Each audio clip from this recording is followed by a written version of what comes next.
Bien, bonjour à toutes et à tous. Nous vous présentons aujourd'hui une proposition de loi visant à protéger les logements contre l'occupation illicite.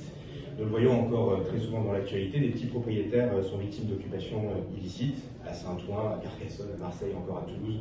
Les cas de squat et de logements occupés sans loyer rendent la vie des petits propriétaires impossible. Je repense à Maryse et Pierre Garcia, couple de septuagénaires à Marseille, qui ont été obligés de vivre pendant 2 ans dans un camping-car en raison des impayés de leurs locataires.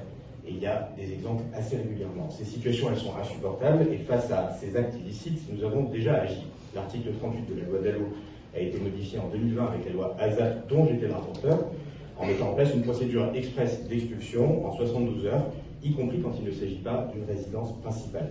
C'est qu'il y a la saisie directe du préfet. Et ça faisait depuis 2007 que la procédure n'avait pas été améliorée. C'est notre majorité qui l'a fait. Les résultats sont là. En 2021, on a eu 170 victimes de squatteurs qui ont pu récupérer leur logement en quelques jours, qui seraient probablement encore dans les méandres de l'administration si nous n'avions pas modifié la loi. Nous avons la conviction qu'il faut aller plus loin. Sur les squats, notre proposition elle va permettre de tripler les sanctions pénales qui pèsent sur les squatteurs, en les passant à 3 ans d'emprisonnement et 45 000 € d'amende. Elle va permettre aussi de clarifier la procédure d'expulsion, avec notamment le fait qu'un logement vide de meubles pourra bien bénéficier de l'action express du préfet. C'est par exemple pour sécuriser les déménagements que vous vous retrouvez avec un logement qui est vide de meubles. Sur les impayés, notre proposition elle vise à mieux accompagner les bailleurs dans les procédures administratives et judiciaires.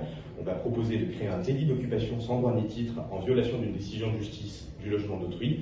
Elle permettra au propriétaire du logement d'attaquer en justice un occupant sans droit ni titre quand celui-ci se maintient en dépit d'une décision de justice.